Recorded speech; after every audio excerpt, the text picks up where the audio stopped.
My self Rakesh Kumar Yadav. आज आप लोगों के सामने ज्ञानती नर्सिंग कैरियर पॉइंट की ओर से एक इंग्लिश का लेक्चर लेके आए हैं। वर्ब टॉपिक है हमारा, वर्ब या चैप्टर कह लीजिए। जो वर्ब चैप्टर है ये बहुत ही खास है। किस लिए? Because many questions arises directly from the verb in different competitive exam like like AIIMS, UPPSC, Delhi railway वगैरह डिफरेंट टाइप्स। ओके, तो वर्ब का डेफिनेशन जान लेते हैं कि वर्ब क्या है। तो verb is a action word. हमारे हिसाब से वर्ब कुछ नहीं है, एक्शन वर्ड है। यानी कि कुछ भी कार्य करिए उसको हम वर्ब कहते हैं। Verb is a action word. लेकिन अथेंटिक रूप से देख लीजिए वर्ब किसे कहते हैं। Verb is the word use to express some action. कह रहा है कि वर्ब एक प्रकार का ऐसा वर्ड है जो एक्सप्रेस करता है किसी एक्शन को। एक्शन मतलब किसी के कार्य को, कोई कार्य को, और किसको? फीलिंग को। किसी फीलिंग मतलब भावनाओं को, एग्जिस्टेंस अस्तित्व को। तो क्या क्या देखें?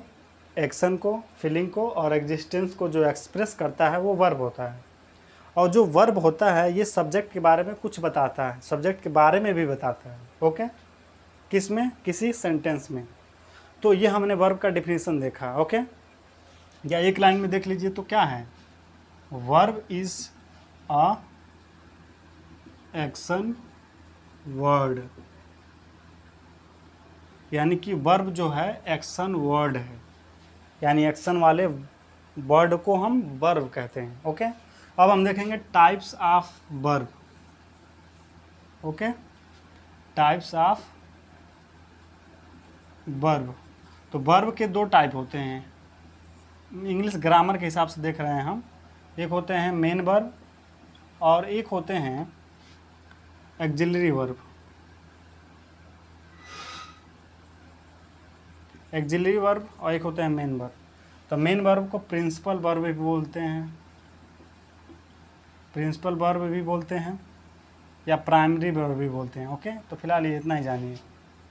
तो ये जो मेन वर्ब होते हैं, ओके, ये क्या होते हैं? ये हमारे सेंटेंस में according to sentence, tense, gender, person के अकॉर्डिंग ये चेंज हो जाते हैं। ओके, ये जो ऑक्सिलरी वर्ब होते हैं ये नहीं बदलते हैं। ओके, जैसे is, am, are, was, were, shall, should, could, not, might, had, have इत्यादि जो होते हैं वो ऑक्सिलरी वर्ब होते हैं। ओके, तो हम मेन वर्ब में एक एग्जाम्पल के द्वारा समझेंगे। तो मेन वर्ब के 5 फॉर्म होते हैं, V1 form, V2 form, V3 form, V4 form और V5 फॉर्म। तो V1 फॉर्म को हम मूल फॉर्म बोल सकते हैं या फंडामेंटल फॉर्म भी बोल सकते हैं। जैसे मान लीजिए ये एक वर्ड है गो, एक वर्ड है ईट, ओके, एक राइट। गो जो होता है मतलब जाना, हिंदी होता है। ईट मतलब खाना, राइट मतलब लिखना, जाना, लिखना, खाना। ओके, तो ये वर्ब हैं। अब इसका ये मेन वर्ब हैं, लेकिन इसके रूप बदल जाएंगे। सेकंड फॉर्म में कुछ और हो जाएगा, थर्ड फॉर्म में कुछ और हो जाएगा, फोर्थ फॉर्म में कुछ और हो जाएगा और फिफ्थ फॉर्म में बिल्कुल और हो जाएगा, अलग हो जाएगा। तो क्या हो जाएगा? और से क्या मतलब है आइए बताते हैं। गो का सेकंड फॉर्म क्या होता है? वेंट। थर्ड फॉर्म क्या होता है? गॉन। तो फोर्थ फॉर्म क्या होता है? कुछ नहीं करना है, फर्स्ट फॉर्म में आईएनजी लगाना है। तो क्या हो जाएगा? गोइंग। तो कहेंगे बताइए फिफ्थ फॉर्म में क्या करेंगे? तो सर पे पत्थर नहीं उठाना है, बस फर्स्ट फॉर्म में ईएस लगाना है तो हो जाएगा फिफ्थ फॉर्म। यस या ईएस लगाना है। अब यस कहाँ लगता है, ईएस लगना है, ये तो पता होगा। नहीं पता हो तो कोई बात नहीं, हम बताएंगे, लेकिन फिलहाल जान लीजिए कि यस या ईएस लगा के हम फिफ्थ फॉर्म बना सकते हैं। ओके, तो ये हो गया वर्ब के फॉर्म। अब ईट है तो ईट को बनाइए। तो ईट का सेकेंड फॉर्म होता है एट। ईट, एट, ईटेन। ओके, और यहाँ पे क्या होगा? तो आप बताइए ईटिंग। ओके, यहाँ पर डबल नहीं होगा, एक ही होगा, ईटिंग। एक ही टी होगा, ईटिंग, और यहाँ पे क्या हो जाएगा, ईट्स। ओके। राइट का देखिए, राइट का सेकेंड फॉर्म क्या होगा, राइट, रोट, रिटेन। ओके। और फोर्थ फॉर्म क्या होगा, राइटिंग। और फिफ्थ फॉर्म क्या होगा, रोड्स या राइट्स, सॉरी राइट्स होगा। ओके। तो ये हमने देखा कि वर्ब के फॉर्म, ये मेन वर्ब हैं और मेन वर्ब के ये डिफरेंट फॉर्म हैं।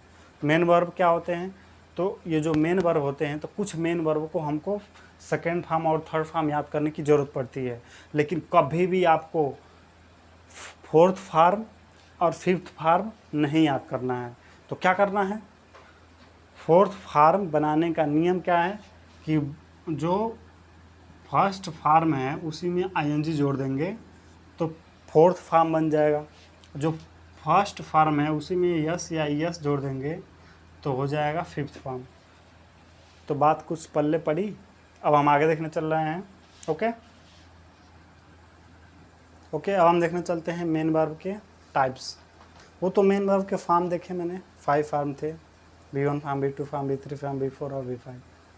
तो अब तक आपने सीख लिया कि वर्ब के फॉर्म को कैसे चेंज करते हैं, कैसे हैंडल करते हैं। सेकंड और थर्ड फॉर्म को याद करना है, और फर्स्ट को तो ऐसे भी याद होता है, और फिफ्थ वाले में आईएनजी जोड़ के, और फोर्थ वाले में आईएनजी जोड़ के, फिफ्थ वाले में यस या ये जोड़ के बनाते हैं। तो अब हम मेन वर्ब के टाइप देखने चल रहे हैं। ये 2 टाइप के होते हैं, फिनिट वर्ब और नॉन फिनिट वर्ब। ओके।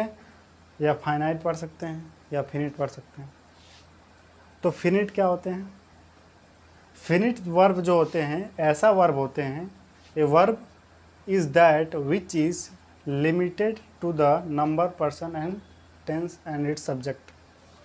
क्या कह रहा है पता नहीं, जो छोड़िए क्या कह रहा है उसको मत समझिए, हम जो कह रहे हैं वो समझिए।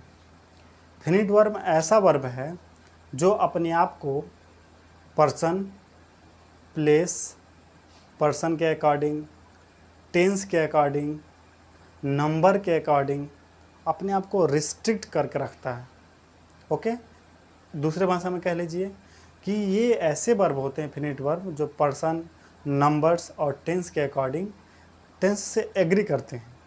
यानी कि जैसा टेंस चलेगा वैसा सब्जेक्ट के हिसाब से अपने आप को एग्री करके या उसके साथ जोड़ के रखते हैं।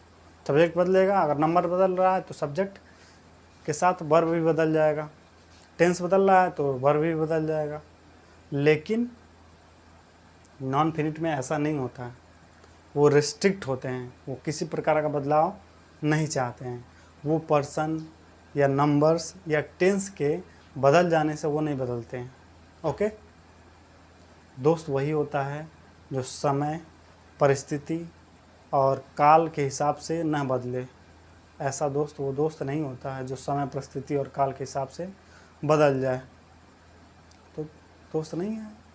तो वैसा समझ लिए कि एक ट्रू फ्रेंड जो होता है वो कभी भी आपके परिस्थिति, आपके वेशभूषा, आपके चरित्र, आपके विचार को देख के नहीं बदलता है।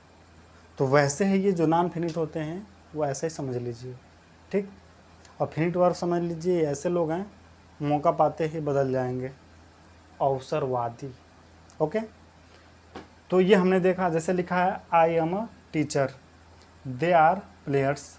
तो देखिए बदल रहा है, यहाँ पे वर्ब एम है, तो अकॉर्डिंग टू सब्जेक्ट ये चेंज हो रहा है, टेंस के अकॉर्डिंग चेंज हो जा रहा है। He is a student, you are singer.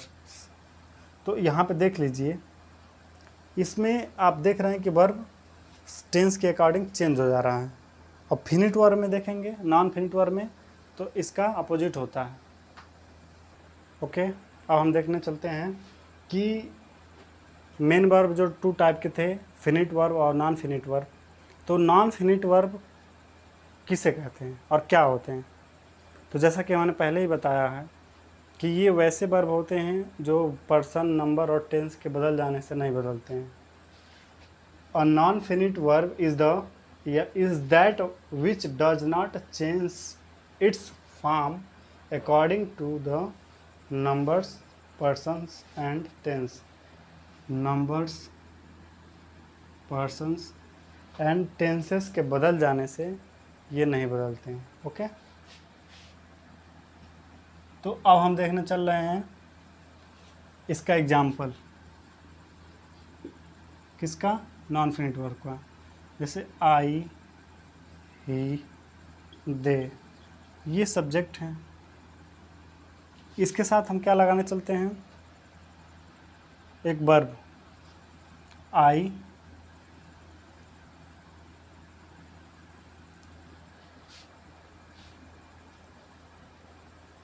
इन सारे वर्ब, इन सारे सब्जेक्ट के हिसाब से हम बनाने चल रहे हैं। I wants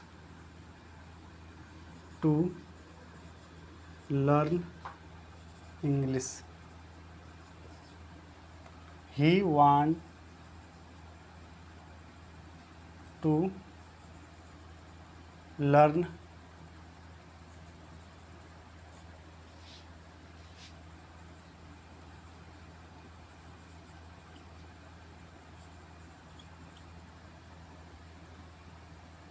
English, they want to learn English. तो इसमें देखिए कोई परिवर्तन नहीं हुआ है, जैसा था वैसा का वैसा है। लर्न, कोई चेंज हुआ, इसमें भी कोई चेंजिंग नहीं हुआ। तो ये हम देख रहे हैं कि सब्जेक्ट के बदल जाने से इसका कोई प्रभाव नहीं पड़ा। उसी तरह मान लीजिए दूसरा सेंटेंस देख लीजिए, कैसे, आई लाइक अ ब्लूमिंग,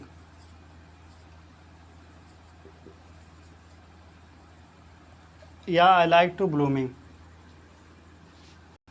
तो देख लीजिए, I loves a blooming flower, he loves a blooming flower, यहाँ पे लव है, ये लव्स हो गया, ये लव ही है। तो इस सब्जेक्ट के बदल जाने पे इसका कोई प्रभाव नहीं पड़ा है, सेम है, इसीलिए इसको बोलते हैं नॉन फिनिट वर्ब, यानी कि अपने आप को ये चेंज नहीं कर रहा है। ओके, तो ये हमने देखा नॉन फिनिट वर्ब। अब हम देखने चल रहे हैं कि फिनिट वर्ब भी टू टाइप के होते हैं।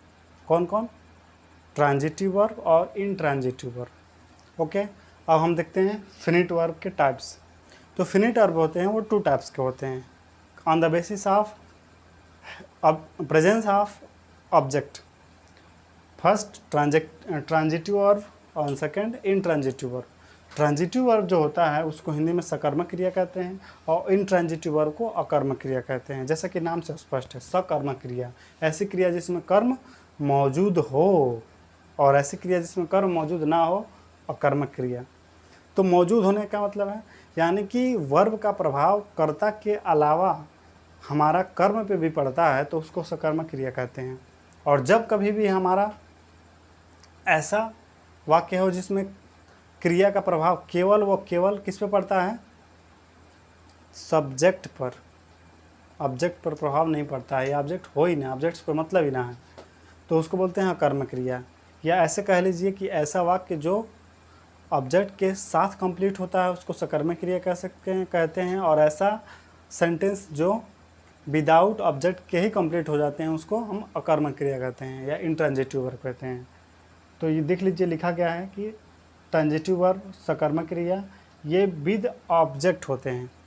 और जैसे एग्जांपल देखिए, रानी सैंग अ सॉन्ग, रानी ने एक गीत गाया। ओके, ही रोट्स अ लेटर, वह पत्र लिखा। तो देखिए गीत गाया, तो इसका प्रभाव कर्ता पे पड़ा, गीत कौन गाया, रानी ने, और सॉन्ग, एक गीत गाया। ओके, ही रोट्स अ लेटर, उसने पत्र लिखा या वह पत्र लिखा। तो लिखने का प्रभाव सब्जेक्ट पे भी पड़ रहा है और लेटर पत्र पे भी पड़ रहा है। लेटर क्या है, हमारा ऑब्जेक्ट है, ठीक है। तो इसमें ऑब्जेक्ट है, तो इसलिए इसको सकर्मक क्रिया बोलते हैं। अब यहाँ देखिए, इनट्रांजिटिव वर्ब ऐसी को अकर्मक क्रिया बोलते हैं, जैसे कि विदाउट ऑब्जेक्ट, इसमें वो ऑब्जेक्ट है ही नहीं। ऐसे जैसे कि एग्जाम्पल देख लीजिए, रानी लाफ्स, रानी हंसी या रानी हंसती है। डॉग बार्क, कुत्ते भौंकते हैं। बर्ड्स फ्लाई, चिड़िया उड़ती है। ओके, तो यहाँ तक हमारा वीडियो कंप्लीट। आपको हम बताएं वर्ब के बारे में। अब ये इसके आगे हम कुछ बेसिक चीज़ें बताएंगे रूल्स के बारे में। Okay, thank you.